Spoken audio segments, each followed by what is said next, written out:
Ah, bien, de acuerdo.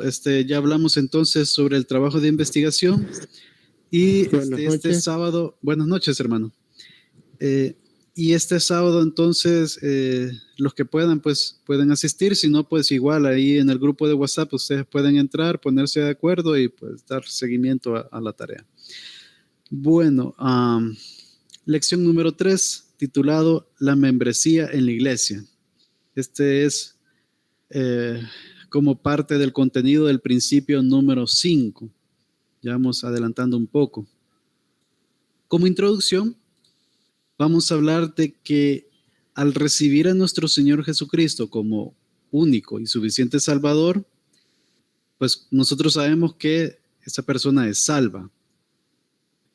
Ahí tiene que ver con un tema de fe, un tema de creer, de confiar en lo que el Evangelio dice. ¿Qué es lo que el Evangelio dice? Que el Señor Jesús, Dios encarnado aquí en la tierra, era el Mesías profetizado, vino a vivir una vida perfecta en santidad, no pecó nunca, por medio de esa muerte expiatoria, o sea, Él muere en nuestro lugar pagando el precio por nuestros pecados y Dios lo resucitó en ese tercer día, el día domingo que resucitó, dando a entender de que Él efectivamente pagó el precio y esa justicia de Dios fue satisfecha por medio de ese sacrificio.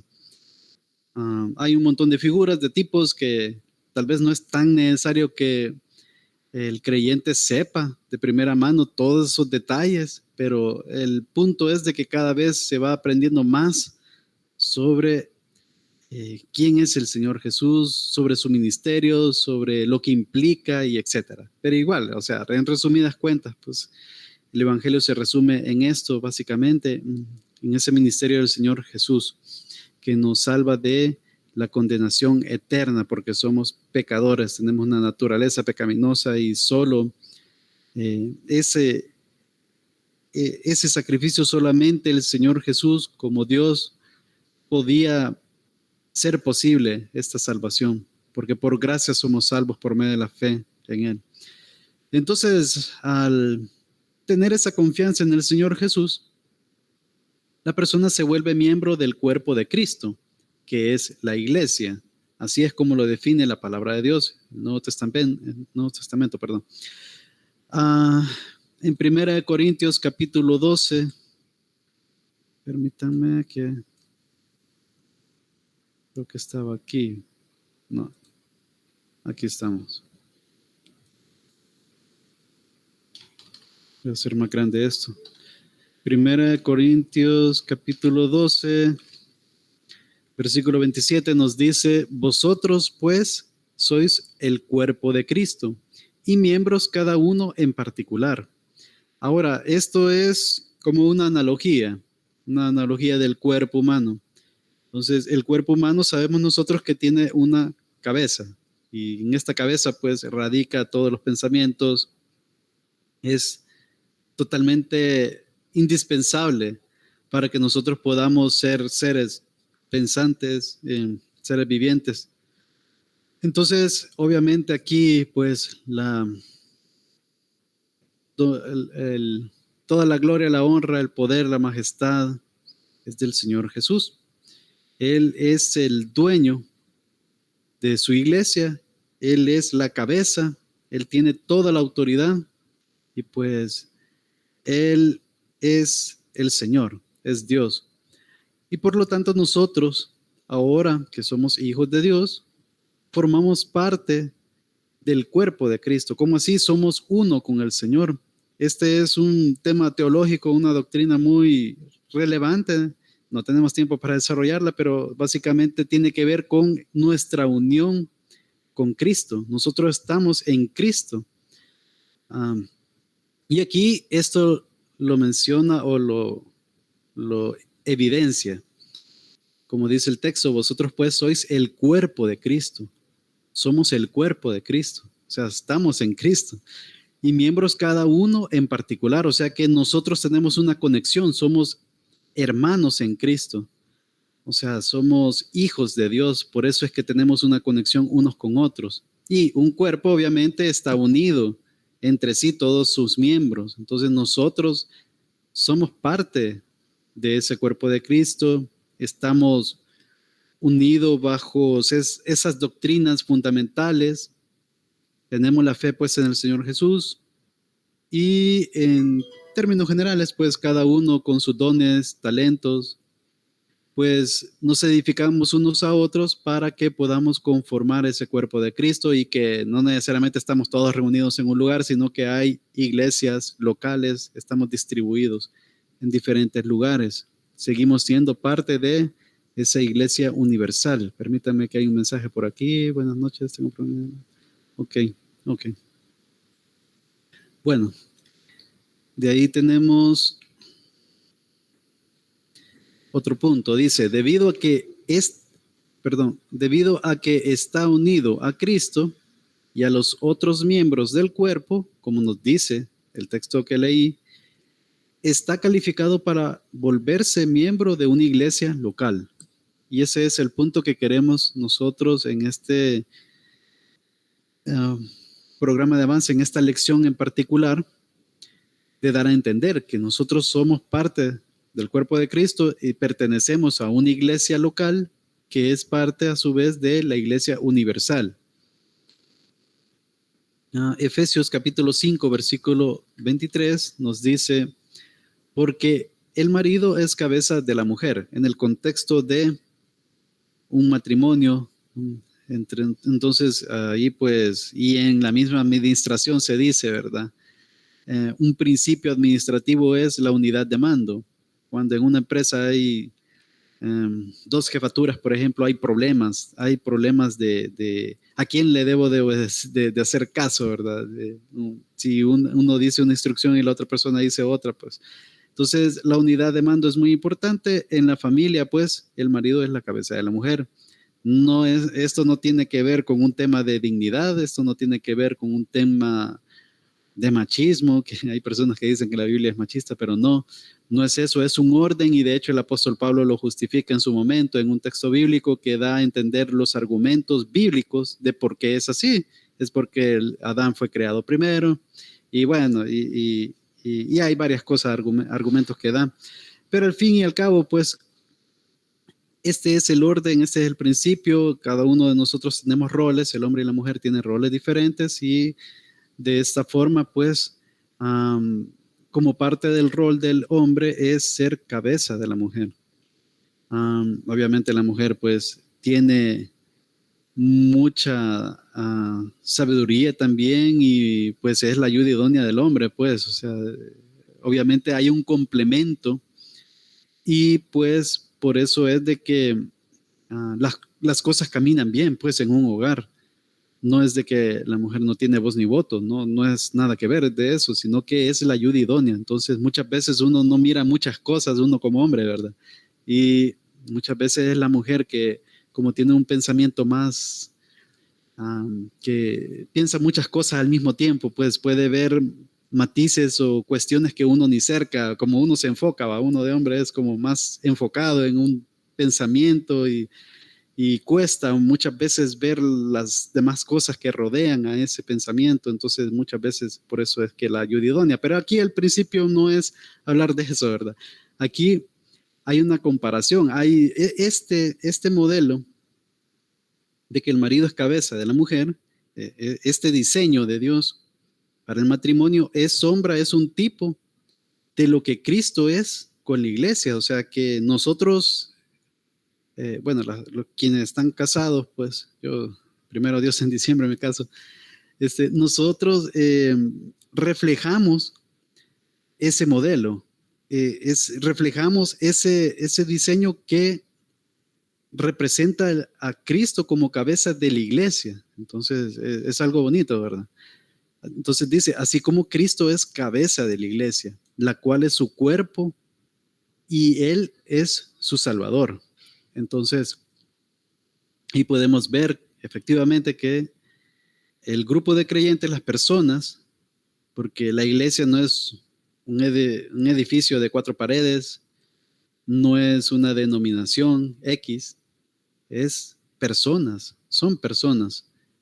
Y entonces nosotros pertenecemos al cuerpo de Cristo y pues siendo la cabeza, pues la autoridad suprema, el Señor Jesús. ¿De qué forma? Pues ahí está la Biblia. Ahí está la Biblia que nos habla de sus enseñanzas, nos habla de todo lo que Dios nos ha querido revelar. Bien. ¿Qué es la iglesia?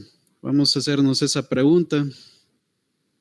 Y la iglesia viene de la palabra griega, eclesia. En el Nuevo Testamento, cuando nosotros vemos la palabra iglesia, en el original está esta palabra, eclesia, que tiene como significado una asamblea o una convocatoria.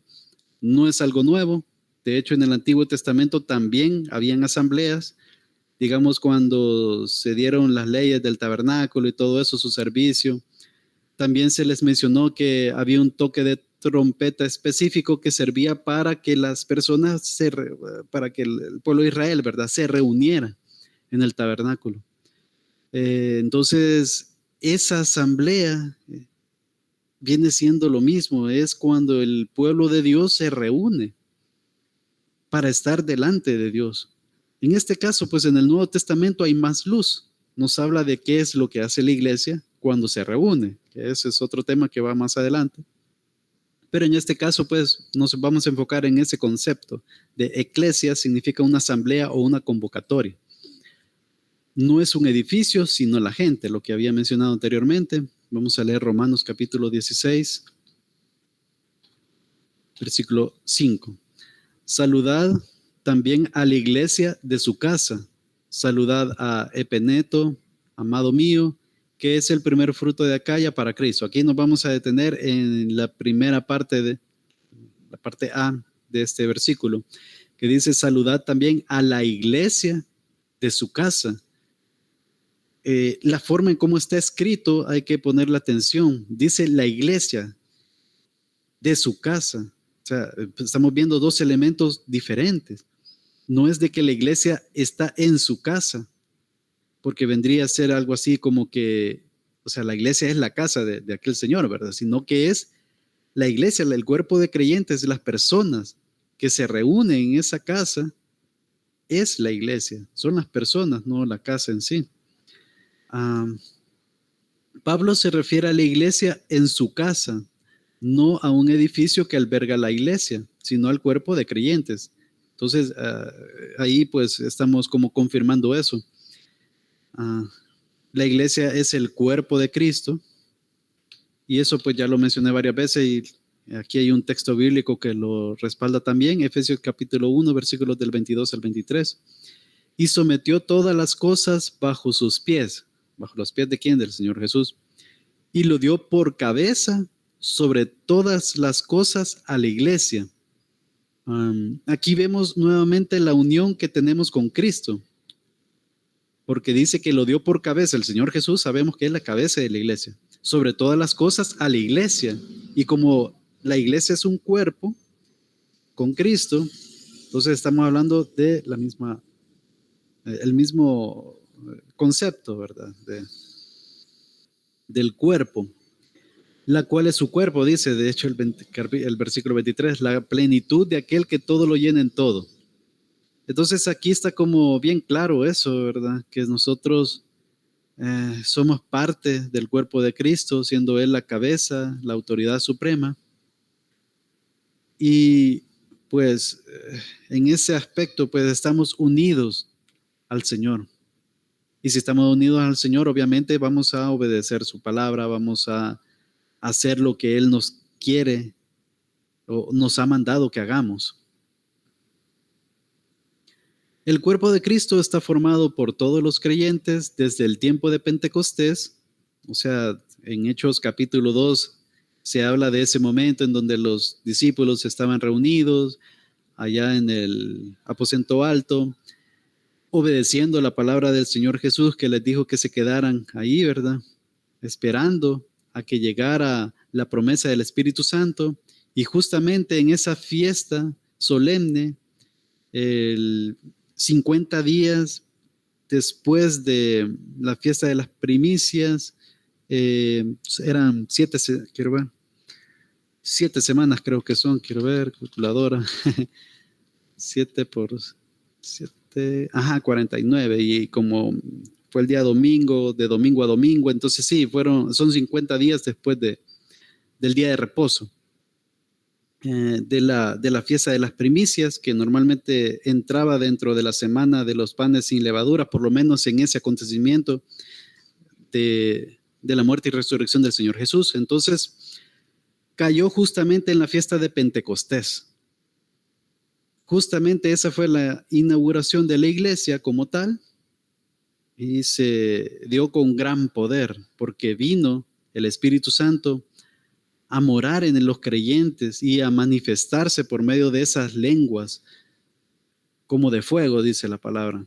Entonces, ahí pues se puede decir que fue la inauguración de la iglesia como tal, hasta el arrebatamiento de la iglesia, que podemos leerlo en 1 Tesalonicenses capítulo 4, versículos del 13 al 17. Ahora, todos los que estaban antes en el Antiguo Testamento, que eran parte del pueblo de Dios, de alguna forma, pues también es parte de la iglesia, del cuerpo de Cristo. Ellos tenían la esperanza de que iba a venir un Mesías, tenían la fe puesta en Dios. El Señor Jesús es Dios, pero no tenían la suficiente luz como conocer en concreto cómo iba a ser esa salvación.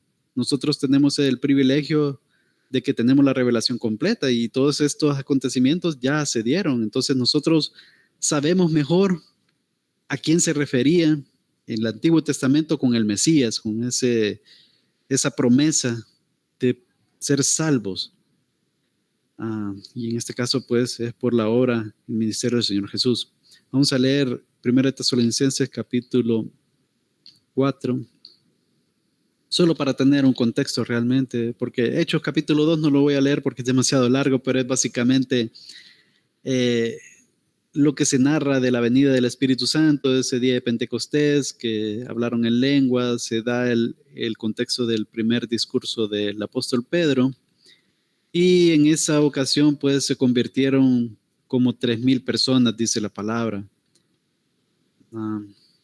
Primera de Tesalonicenses capítulo 4, versículo 13 hasta el versículo 17, estamos hablando que ahí inició, ¿verdad? En Pentecostés, y finaliza hasta este versículo de Tesalonicenses, este pasaje que dice: tampoco queremos, hermanos, que ignoréis acerca de los que duermen. Este es como, no me acuerdo cómo se llama esa figura. Eso de dormir quiere significar que están muertos, pero decirlo así, pues inclusive hoy en nuestros días decir la palabra así es demasiado fuerte. Por eso es que se suaviza al decirlo como que duermen. No es de que literalmente al morir uno duerme, uno está en un estado estático, pausado, no sé, porque hay ciertas denominaciones de algunas iglesias de no muy sana doctrina que enseñan eso. Aquí se refiere a la muerte, pues. Entonces dicen, hermanos, que no ignoréis acerca de los que duermen, para que no os entristezcáis como los otros que no tienen esperanza. Porque si creemos que Jesús murió y resucitó, así también traerá Dios con Jesús a los que durmieron en él. O sea, los que mueren en el Señor, o sea, que tuvieron la fe puesta en el Señor, pues ellos también tienen esa esperanza que así como el Señor Jesús murió y resucitó, también Dios hará eso con nosotros y con quienes han muerto ya. Dice el versículo 15, por lo cual os decimos esto en palabras del Señor, que nosotros que vivimos, que habremos quedado hasta la venida del Señor, no precederemos a los que durmieron, o sea, a los que murieron. Porque el Señor mismo, con voz de mando, con voz de arcángel, eso ya lo habíamos leído, ¿verdad? Y con trompeta de Dios, descenderá del cielo. Y los muertos en Cristo resucitarán primero. Luego nosotros, los que vivimos, los que hayamos quedado, seremos arrebatados juntamente con ellos en las nubes para recibir al Señor en el aire. Y así estaremos siempre con el Señor. Bien, ya lo hemos explicado esta parte, pues, y aquí lo que queremos recalcar es esa parte que lo que dice nuestro material de avance, que está formado el cuerpo de Cristo por todos los creyentes desde el tiempo de Pentecostés hasta el arrebatamiento de la iglesia, porque ahí ya vamos a estar en el reino del Señor. Continuamos.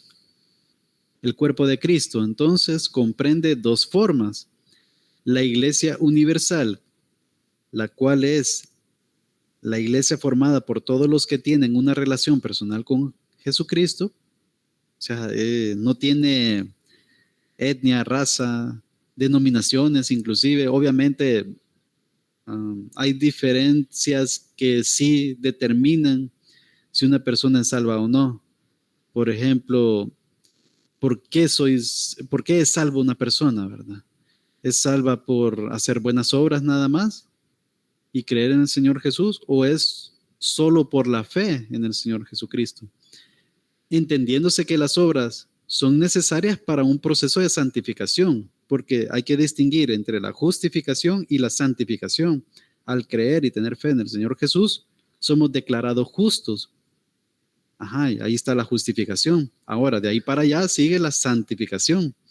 Es otro pisto y es algo que vamos a estar en un proceso todo el resto de nuestra vida, ¿verdad? Pero son dos cosas diferentes, hay que distinguirlo. Entonces, efectivamente, nosotros somos salvos por la fe sola. Ahora, si le vamos metiendo otros requisitos, por ejemplo, tienen que ser de esta denominación de iglesia para ser salvos, error, ¿verdad? Y no podríamos decir que no es parte de la iglesia universal, a menos que la persona de plano no comprenda las implicaciones de esa afirmación que hace esa denominación, porque hay personas que están en iglesias con malas doctrinas, pero sin embargo, en este caso, pues no comprende muy bien esas doctrinas de esa denominación y por lo tanto, pues se puede decir que están en cierta ignorancia, pero tienen la fe puesta en el Señor Jesús y saben que son salvos por la fe en el Señor Jesús, aunque su denominación doctrinalmente hablando no lo dice. Pero bueno, ¿quiénes somos nosotros para eh, juzgar en ese aspecto? Solo Dios sabe quién es salvo y quién no, ¿verdad? Pero por eso les decía que la Iglesia Universal es espiritual, somos las personas, eh,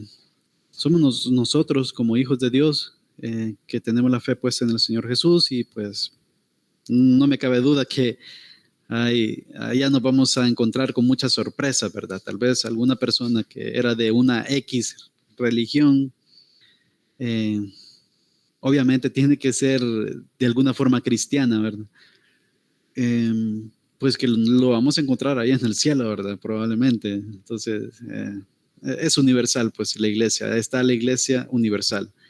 También está la otra forma conocida como la iglesia local, que está descrita en Gálatas capítulo 1, versículos del 1 al 2. Aquí está. Dice Pablo, apóstol, no de hombres ni por hombres, sino por Jesucristo y por Dios el Padre que lo resucitó de los muertos, y todos los hermanos que están conmigo a las iglesias de Galacia. Bien, aquí lo que quiero resaltar es esta parte que dice iglesias de Galacia, iglesias en plural. ¿Qué significa? Que en esta región de Galacia hay múltiples iglesias. La iglesia es una sola, universal, el cuerpo de Cristo, pero ese cuerpo de Cristo tiene miembros, por ejemplo, el brazo, la mano, usando esa analogía del cuerpo, pies, etcétera, piernas. Entonces, en este caso, pues el apóstol Pablo se refiere a la iglesia como en plural, iglesias dentro de una región específica. Entonces ahí pues probablemente habían varias iglesias en donde hermanos se congregaban y tenían contacto entre sí de alguna forma, pues, y bueno, y estaban creciendo cada una a su ritmo. Hola. Entonces el punto, hola, adelante hermano. Gracias, disculpen. Sí. Cuando usted está hablando de la Iglesia Universal, yo logro entender pues que estamos incluidos todos. ¿Cómo está con lo que los católicos dicen que ellos son la Iglesia Universal? Sí, bueno, o sea, ellos así lo consideran, ¿verdad? Que la iglesia universal es la iglesia católica y de hecho ellos son del pensamiento de que únicamente se van a salvar quienes pertenecen a esa iglesia. de forma Ajá. terrenal, ajá, pero está mal, o sea, porque al final es una salvación por obras. Ajá, entonces, Así, sí, sí, correcto. Es correcto. ajá, Gracias, gracias. sí, sí, sí, sí, gracias, hermano. Sí, es correcto. Entonces, ajá, ahí en ese aspecto, pues tenemos líos con ellos, ¿verdad? Obviamente, pues como les mencionaba, hay personas que de la Iglesia Católica que muy seguramente se van a salvar, pues porque no podemos nosotros también ser tajantes de decir que todos se van a perder. De hecho, la Iglesia Católica como tal, este, en toda la Edad Media, pues se puede decir que era la única opción que tenía el cristiano de pertenecer a un grupo, aunque dicen que habían grupos que salieron de la Iglesia Católica y que, y bueno, y tenían sus doctrinas un poco diferentes, tomando en cuenta algunos detalles bíblicos, pero el punto aquí es de que por eso la iglesia es espiritual, no es una denominación, no es unas cuatro paredes en algún lugar geográfico, sino que somos las personas, somos aquellos que tenemos la fe puesta en el Señor Jesús y, y bueno, y obviamente creer en el Evangelio como tal. El Evangelio nos dice que la salvación es por la fe en el Señor Jesús, porque por eso vino, pues efectivamente, la salvación es por gracia. Si no fuera así, pues, o sea, entonces sería una salvación por gracia más obras, fe más obra, ¿verdad? Para salvación, pero no es así, ¿verdad? Las obras es una consecuencia, una evidencia de nuestra fe, más no es que sea el requisito la fe más las obras. Entonces, ajá, es un tema un poco complicado, pero ya le hemos tocado en varias ocasiones y creo que estamos claros con eso. Bien, entonces, entonces aquí el punto es eso, que la iglesia pues está formada de estos dos grandes categorías, se podría decir. Está la iglesia universal, que en donde estamos todas las iglesias locales, y en las iglesias locales están todos los miembros del cuerpo de Cristo, o sea, obviamente dividido o esparcidos en lugares geográficos, etc. En este versículo de Gálatas, o versículos, vemos que en la provincia de Galicia había muchas iglesias, lo que llamamos una iglesia local, o sea, habían varias iglesias locales. Y el apóstol Pablo le estaba escribiendo a todas esas iglesias locales. La iglesia es una familia, es algo interesante, por eso es que nos decimos hermanos, no es porque a alguien se le ocurrió de repente, ¿verdad? Porque generalmente a nosotros, que nos dicen protestantes, a nosotros nos dicen que nosotros somos los que hemos inventado eso de decirnos hermanos, pero es que la Biblia lo respalda, ¿verdad? Que somos hermanos en Cristo, somos parte de la familia de Dios, siendo nuestro hermano mayor, por así decirlo, el Señor Jesús, que Él es el unigénito del Padre. Nosotros somos hermanos, somos hijos de Dios por adopción, por ende somos hermanos del Señor Jesús, en ese sentido espiritual. Entonces la iglesia es una familia espiritual que va a durar más que la familia física, y eso es interesante, la familia terrenal, en el sentido de que cuando estemos en los cielos, en el reino del Señor, pues ahí ya no va a haber eh, como esa definición de familia que tenemos actualmente, sino que allá todos vamos a ser hermanos. Ah, y pues, o sea que al final, pues, la familia espiritual es la que va a perdurar por la eternidad, por, por los siglos de los siglos. Vamos a leerlo en Efesios capítulo 2, versículo 19. Así que ya no sois extranjeros ni advenedizos, sino conciudadanos de los santos y miembros de la familia de Dios. Y ojo, que ahí le está hablando a creyentes que están vivos. O sea que uno al nacer de nuevo, al creer en el Señor Jesús, al tener la fe puesta en el Señor, nosotros ya no somos las mismas personas, nacemos de nuevo. Ya el viejo hombre ya pasó, ahora somos una nueva criatura, dice la palabra. Entonces ya no somos extranjeros, ya somos cercanos a Dios. Nuestra ciudadanía está en los cielos, dice en otros pasajes. Somos dice, conciudadanos de los santos, y miembros de la familia de Dios. O sea que no necesariamente tenemos que morir y estar presente ante el Señor para ser ciudadano del reino, sino que nosotros del momento que nosotros ponemos nuestra fe en el Señor Jesús, nosotros ya somos parte de ese reino de Dios. Somos miembros de la familia de Dios. Y una familia, pues, es una palabra que nosotros la entendemos como ese grupo de personas, es la base fundamental de la sociedad, dice ahí los estudios, ¿verdad? De primaria, quizás, o secundaria. Y efectivamente eso es, hay una unión muy íntima, muy importante, en donde le da solidez a la sociedad prácticamente. Entonces, la familia al fin y al cabo es una sombra, un tipo de la iglesia. Entonces, bueno, ahí podemos ver la importancia que tiene la iglesia aquí en la tierra. Somos una familia. Dios espera que yo sea miembro de una familia, en este caso de una familia espiritual. Nótese que Pablo dice, sois miembros de la familia de Dios. Es la voluntad de Dios que así sea.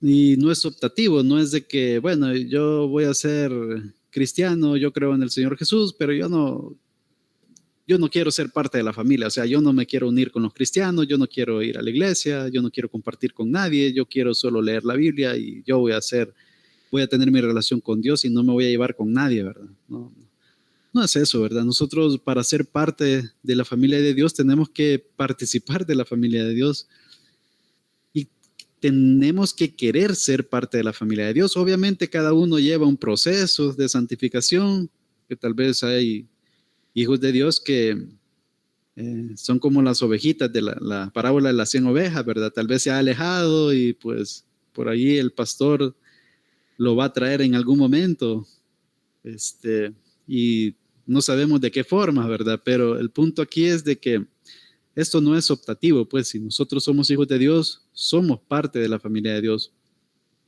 Cada cristiano necesita una familia espiritual para ser fuertes en nuestra fe cristiana.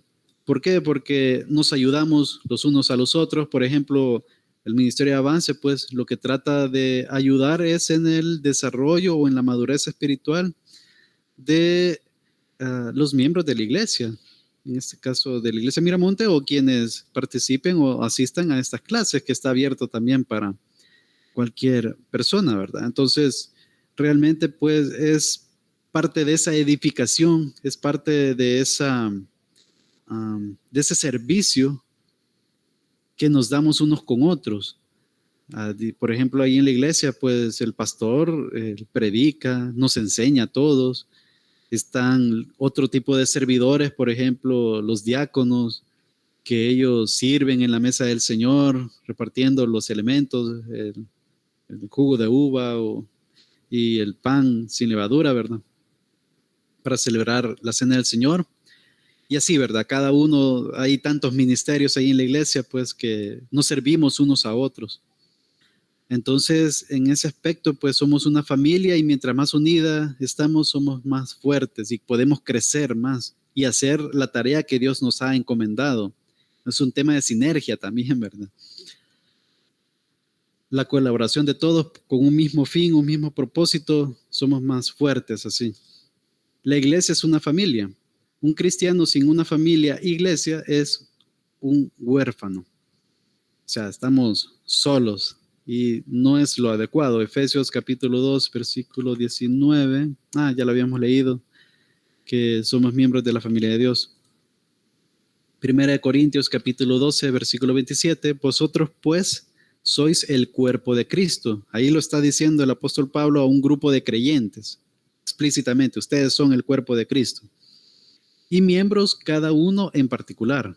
O sea que cada uno, las personas individualmente, somos parte de ese cuerpo de Cristo. Así como el Señor Jesús dijo, yo y el Padre uno somos, y sabemos que el Padre es una persona y que Jesús es otra persona, pero sin embargo Dios es uno en tres personas, el Espíritu Santo es otra persona, Dios es uno en tres personas. Nosotros nos cuesta entender eso, pues esto también es algo que se asemeja en el sentido de que todos nosotros como hijos de Dios somos parte del cuerpo de Cristo. Tenemos nuestra individualidad cada uno de nosotros, cabal, ¿verdad? Pero al fin y al cabo formamos parte de un solo cuerpo. O sea, somos parte de la iglesia. Es similar al tema del matrimonio, que el hombre y la mujer vienen a ser una sola carne. Cada uno de ellos es individual, es una persona diferente, ¿verdad? Pero hay una unión espiritual, una unión de convivencia, una unión de familia, etcétera, que los hace ser una sola carne. Bueno, ese es el punto, ¿verdad? Que si somos cristianos, significa que somos una parte del cuerpo de Cristo. Cada uno de nosotros, pues, formamos parte de ese cuerpo. La membresía en una iglesia local significa identificación. O sea, nosotros nos identificamos como parte de la iglesia local, de una iglesia local, y al mismo tiempo formamos parte de la iglesia universal. Muchas personas dicen, bueno, el tema de la membresía no está en la iglesia, no está en el Nuevo Testamento, no está en el Antiguo Testamento, no está en la Biblia. Y bueno, sí, la palabra como tal no está, pero de acuerdo a todo lo que nos enseña la palabra, pues sentimos lógico de que sí, debe de haber una membresía, porque si habían varias iglesias locales y en ese tiempo se ayudaban unos a otros, compartían en la mesa del Señor, tenían sus ágapes, compartían alimento y todos, ellos tenían que de alguna forma saber con quién estaban tratando, o sea, tenían que saber a quiénes era necesario orar, por quiénes tenían que orar y etcétera. Entonces, en ese contexto era necesario que tuvieran un tipo de control, una lista o algo, ¿verdad? De hecho, hay unos textos por ahí de que también a las viudas que estaban desamparadas les ayudaban. Y para saber cuántas viudas tenían en la iglesia local, obviamente tenían que hacer un levantamiento de las personas que habían. Tenían que tener claro cuántas personas eran y cómo les iban a ayudar. También en el contexto de el proceso disciplinario que encontramos de que si un hermano peca contra ti, que uno tiene que confrontarlo directamente, ¿verdad? Y si no le hace caso a uno, hay que llevar 2 o 3 testigos. Si no le hace caso a uno, que se le lleva el caso a la iglesia. Y si no oye a la iglesia, que hay que tenerlo como gentil. Entonces, en ese aspecto, pues la iglesia también tiene esa autoridad en expulsar a un miembro, excomulgar, se le conoce también, ¿verdad? En el sentido de que, ¿cómo vamos a expulsar a alguien que no forma parte de esta iglesia local? Por ende, tiene que haber un tipo de registro, un tipo de control de decir, bueno, tenemos esta lista de hermanos y entre ellos hay uno que ya se le dijo que se arrepienta de del pecado que cometió a X hermano, pues si él no quiere aceptar, está enojado, bueno, adiós, ¿verdad? Lo excomulgan. Pero bueno, el punto es ese, ¿verdad? Que la membresía es algo bíblico. El miembro se identifica con los creyentes y es parte de un equipo. El miembro de una iglesia local tiene que ser un creyente por obvias razones, ¿verdad? ¿Cómo va a poder ser miembro de la iglesia si no es creyente? Obviamente esto aquí en la tierra pues lo hacemos por medio de lo que nosotros vemos. Obviamente todo esto es espiritual. Puede que en la iglesia, en las iglesias locales, pueden que hayan tanto ovejas como cabritos. Lo habíamos leído en un texto la semana pasada, ¿verdad? Puede que pase, nadie puede decir que no, pues, porque en la misma palabra nos dice. De hecho, los falsos maestros es eso, ¿verdad? Son cabritos que han logrado tener cierto nivel de influencia dentro de la iglesia y le hace mucho daño a las iglesias. Um, entonces, sí, o sea, a nivel terrenal, pues muchas veces se pueden hacer pasar por el lobo vestido de oveja, ¿verdad? Pero, eh, bueno, ahí por su fruto se conocerán, ¿verdad? Entonces ahí pues tenemos eso y que el que permanece pues fiel a la sana doctrina pues es quien es parte de la iglesia pues y la iglesia espiritual real. Pero bueno, el punto es de que los creyentes son los que forman parte de la iglesia local. Tiene que ser salvo, ese es lo ideal, ¿verdad? Como les digo, puede que se pase en el filtro a alguien que realmente no tenga la fe puesta en el Señor, sino que, no sé, tiene otros tipos de propósitos para reunirse a una iglesia. Puede ser, o sea, hay personas que tal vez llegan para fingir ser buenas personas, digamos, personas de pandillas a veces se dice que hacían o seguramente hacen todavía. Bueno, de hecho dicen que hasta pastores han habido que, pues sí, pertenecían o pertenecen a X pandilla, ¿verdad? Puede ser, o sea, a mí no me consta, pues, pero muy probablemente más de algún caso hay, eso sí. Entonces, bueno, pero el punto aquí es eso, ¿verdad? Que en este caso, pues la iglesia universal como tal sí está conformada por creyentes. La membresía en la iglesia local significa servicio. Y es obvio, si estamos hablando de un cuerpo, si formamos parte de un cuerpo, el cuerpo va a necesitar su mantenimiento, va a necesitar que los miembros de ese cuerpo colaboren entre sí. Por ejemplo, no sé, si me pica la mano, no sé, o sea, la otra mano me va a ayudar a rascarme, no sé, cosas así, ¿verdad? Si yo tengo hambre, pues voy a comer, voy a hacer comida, utilizo los miembros de mi cuerpo. De acuerdo a la analogía, es lógico de que debemos de servirnos unos a otros. Un miembro sano es un miembro que sirve, porque como les digo, es algo lógico de acuerdo a la analogía del cuerpo. Entonces, tendríamos que todos servir de alguna u otra forma. Ahora, obviamente, pues el tema del servicio, pues hay personas que, y yo me incluyo en algún momento de mi vida, pues yo pasé años en Iglesia Bautista Miramonte de no servir. Y sí, literalmente, como les digo, años pasé así, solo llegaba los domingos a oír las prédicas. Hasta que, bueno, ahí el proceso de cada quien es diferente, ¿verdad? Yo entré a las clases de avance, estudié, estuve como estudiante y pues llegó un momento que vamos a llegar nosotros cuando hice el test de dones, vi los dones que tenía, yo ya tenía una idea de qué dones tenía, pero ahí se me abrió los ojos sobre otros dones y pues desde ahí pues decidí servir como tal en la iglesia porque hasta ese momento no había servido. Obviamente en otros momentos de mi vida sí serví en otros ministerios, en otra iglesia, pero bueno, o sea, por lo menos aquí no había servido hasta que empecé a servir en Avance y pues ahora también sirvo en Alabanza, pero igual el punto es de que cada quien lleva y Dios sabe cómo nos lleva cada uno. Algunas personas van a la iglesia por lo que pueden recibir. Como les digo, yo me incluyo en eso, que en algún momento solo estaba para recibir. Buena enseñanza, la bendición de estar con cristianos, pero un miembro comprometido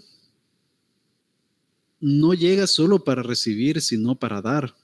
O sea, llega al momento de madurez que dice, no, o sea, yo sé que tengo dones espirituales, yo sé que formo parte de esta iglesia y siente la necesidad de querer servir, no solo para ser ministrado, no solo para poder ser servido, para poder ser edificado, sino también para ministrar a otros, para edificar a otros, ayudar a otros. Entonces, no solo para ser servido, sino para servir. Entonces, La membresía en una iglesia local significa también compromiso, porque para servir pues se necesita tener un compromiso.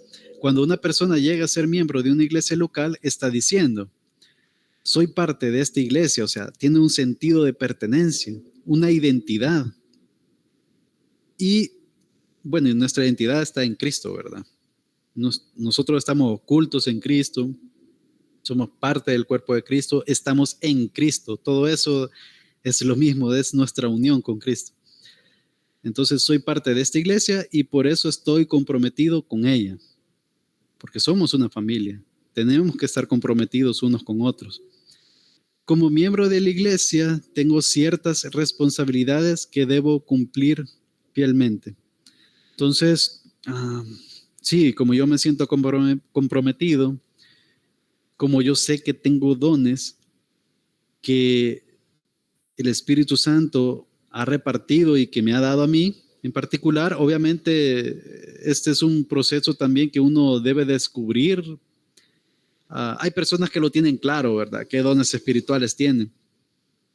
Pero tal vez a veces no está tan claro y pues hay un test de dones que vamos a hacer mucho más adelante en una lección que puede ayudar un poco para clarificar cuáles son los dones espirituales y con base a esos dones pues se puede servir en algún área. Pero bueno, no sé, hermanos y hermanas, si hay alguna pregunta, algún comentario, algo que quisieran añadir. Esta lección es un poco corta.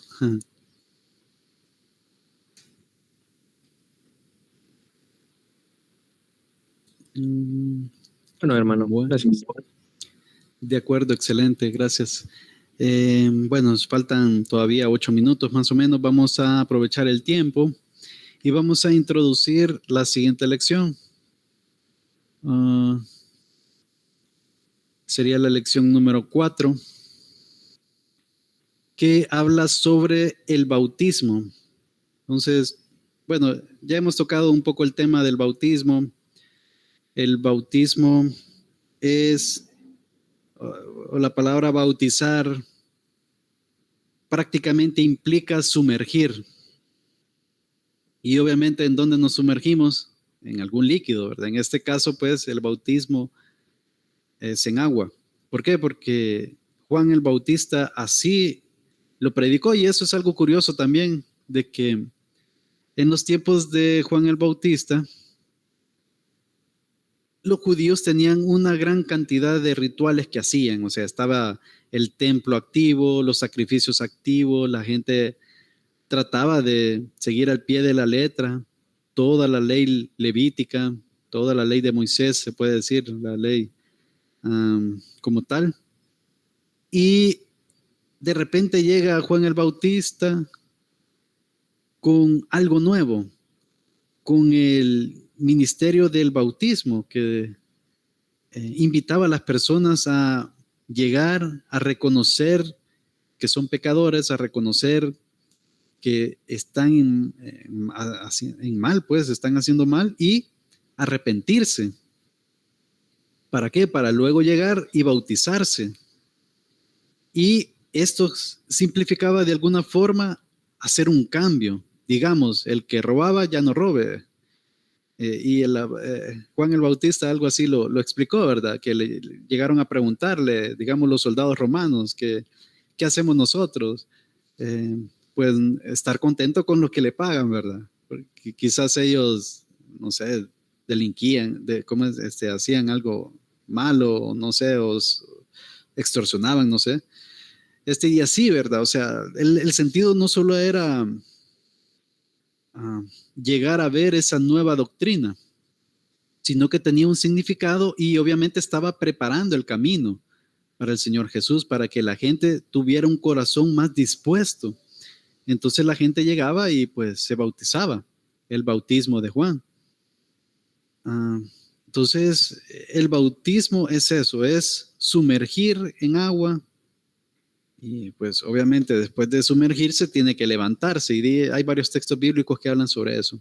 Entonces Juan es prácticamente el último de los profetas del Antiguo Testamento. el que tenía un oficio como tal de profeta. Y de hecho el Señor Jesús lo llama como de los más grandes, o sea, como, ajá, a pesar de que él no hizo ningún milagro, si se fijan. Pero ¿por qué es el más grande de los profetas?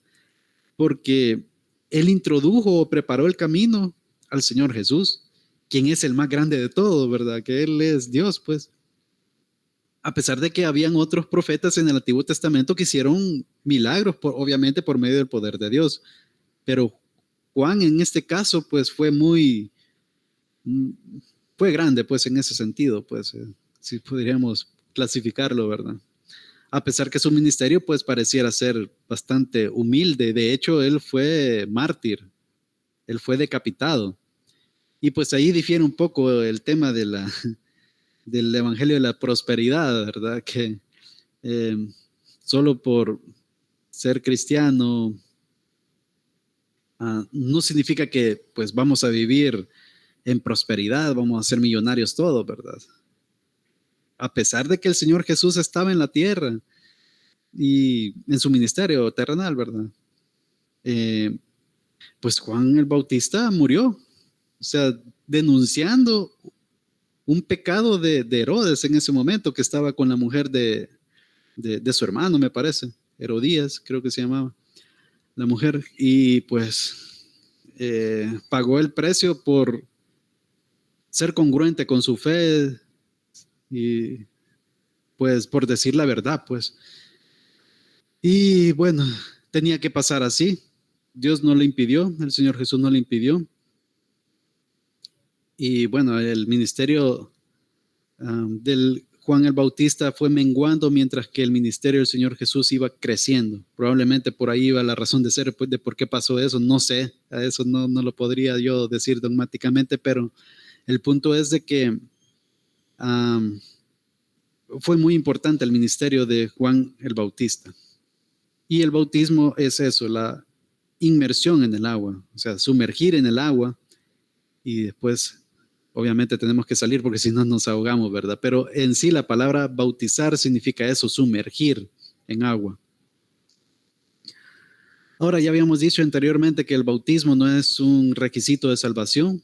Si bien en el Nuevo Testamento, quienes creían en el Evangelio del Señor Jesús se bautizaban inmediatamente. Hoy en día no lo hacemos así, ¿verdad? Normalmente un creyente, primero decimos nosotros, acepta a Cristo, que más bien logran tener un conocimiento más claro del Evangelio y dan testimonio de ello, ya sea de forma audible, o ya sea confesándolo ante una persona. La cosa es qué es lo que piensa la persona sobre el Señor Jesús, qué es lo que conoce del Evangelio, o sea, si lo conoce adecuadamente, obviamente es un proceso también, ¿verdad? Entonces, esa es la forma de cómo salvarse, no el bautismo, no es un requisito para ser salvo. Y en el Nuevo Testamento, como les digo, creían, se bautizaban. Hoy en día, pues, el creyente primero acepta a Cristo, como les mencioné, y luego hay un proceso como de discipulado para que la persona pueda tener un mejor conocimiento más afinado de qué es el Evangelio. Y al tener como más claridad, pues, como una ordenanza, como un paso de fe, pues ahí pues la persona decide, me quiero bautizar y excelente, está bien. Pero como les Hermano, digo, sí, dígame, hermano. cuando, cuando nosotros creímos, lo voy a decir así, por primera vez, aunque es única, ¿va? Sí. En nuestro Señor Jesucristo, lo aceptamos por fe y todo. En ese momento, nosotros somos bautizados a través del Espíritu Santo, que fue el que dijo en aquella última cena, el Señor, me voy, pero no los dejo solos. Les voy a enviar al paracleto, al abogado, al que les va a defender. Entonces yo entiendo que cuando nosotros, cuando yo acepté a Jesucristo, en ese momento fui bautizado por el Espíritu Santo. Sí.